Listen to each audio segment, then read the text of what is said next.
July noong nakaraang taon nang ma-engage, si Bea Alonzo, at si Dominic Roque. Ayon noon kay Bea, ay sa dami na ng kanyang naranasan na proposal scene sa kanyang mga pelikula na pinagbidahan, iba pa rin daw talaga ang totoong proposal.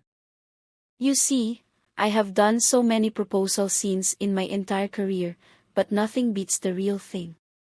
I have been doing it all wrong. Dom said his speech, and it's like time stood still. Bahagi ng statement noon ni Bea Alonzo. Isang taon matapos ang proposal, maingay ngayon ang pangalan ng dalawa, dahil sa tila hindi matutuloy ang kasal nila. Kung ating tatandaan ayon noon sa mga balita, ay February, ngayong taon sana gaganapin ang kasalang Dominic at Bea. Ngunit magmula noong January 8 ay wala ng post si Dominic at Bea ng mga larawan nilang dalawa. Marami na din nakapansin na hindi sinusuot ni Bea Alonzo ang kanilang engagement ring. Kaya naman labis ang pag-aalala ng mga tagahanga ng dalawa, baka daw nagkakalabuan ang mga ito. Naging palaisipan din ang binahaging larawan ni Dominic na kung saan nasa dagat ito, at nakatanaw sa malayo. Naka-off na din ang komento sa mga larawan ni Dominic, kapansin-pansin din na hindi na pinupusuan ni Bea ang mga post ni Dominic Roque. Matapos nito ay nagtrending din ang naging statement ni Bea sa isa sa kanyang interview na kung saan sinabi nitong wala pa umano silang plano sa kanilang nalalapit na kasal, kaya wala daw siyang maibahagi sa mga reporter. Bea, malapit na yung wedding. Any mga updates on your wedding? Wala pa. Sorry about it. Talaga? Wala pa. You are close with Katia. Are they invited to your wedding? Alam mo, wala pa talaga. So, I could tell you anything just yet. For you, what's your title or title? I'll tell you pag meron akong idea. Pag right now, planning, no?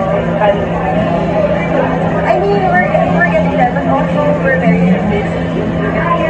I'm about to start a serye, and then meron pa ibang projects that I can't tell you yet, which will happen also this year.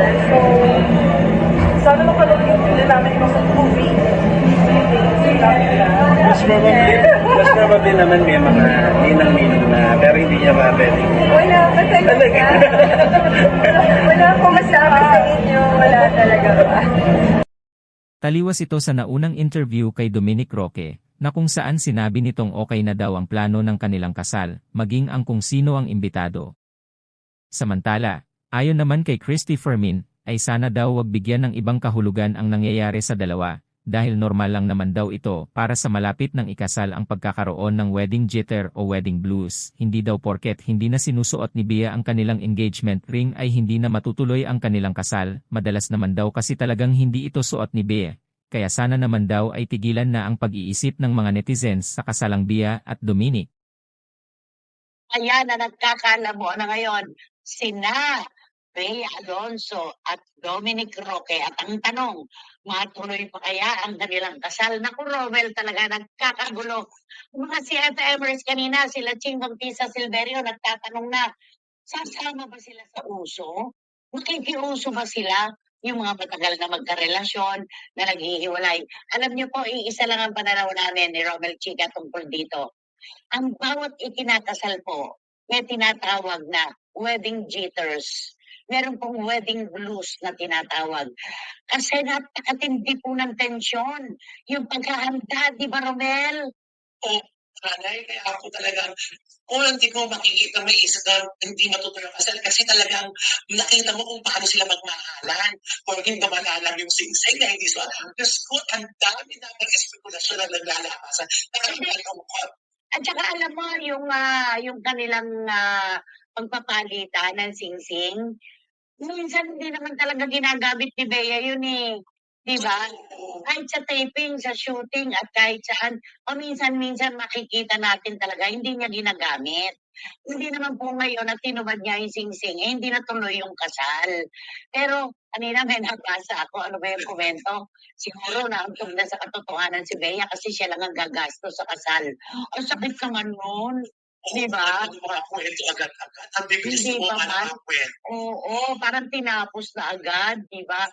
Pero alam mo, napanood ko yung video nila, yung sa vlog ni Bea, yung sa Japan. Aba, pinagtaling puso na nga nila ang kanilang sarili. Di ba? Pinadlock na nila. Sabi pa nga ni Bea, hindi po namin pakikita yung date sa likod kasi yun ang wedding date namin. O, di ba? So, siguro nagkakaroon lang talaga ng mga jitters na tinatawag. Yes. Kasi pagpili pa lang ng mga principal sponsors, mga ganyan, meron na talagang ano yan, di ba? Kaya huwag po nating unahan, nangyayari lang po yung ganyan. Pagbigyan na lang natin sila dahil tayo man ang lumagay sa kanilang sitwasyon. Mangyayari yan, di ba? Correct. Lalo na sikat itong couple na ito, lalo na si Bea. Kung lahat ng mata ng tao ay nakatutok sa kanila ngayon, bawat ikot, bawat plano, nandun lahat sila. Totoo yan. Pero napansin ko lang, nung nasa Japan, hindi nga sila masyadong sweet. Ako, dinagdagan ko raw. Kasi sanay ako eh. Sanay ako makapanood ng mga vlog nila, lalo na si Bea na pag nasa ibang bansa sila, ang sweet-sweet nila eh. Yung sa Japan, hindi ko na sila masyadong nakita ng ganun eh. O nagdagdagan ko pa yan. Hindi nga daw nakita si Dominic Roque. Si Bea Alonzo nung birthday ng nanay ni Dominic, wala. Nako, ayan na. Diyan nagsisimula yung mga uninvited, di ba? Correct. Di ba ganyan din yung kay Richard at saka kay Sarah Lampari? Di ba? Laging wala si Sarah sa mga piging ng mga Gutierrez. At ayun na nga, kung pambalita, walay na talaga. Naku, wag naman sana kung sumabay sa uso. Si Dom at si Bea, nanghihinayang naman ako sa kanilang pagmamahalan. Napakaganda ng kanilang relasyon para masira ng ganito kaaga at hindi mauwi sa dambana o sa altar ang kanilang relasyon. Yes. Sayang naman. Dapat ipaglaban ng bongga para matuloy. Totoo.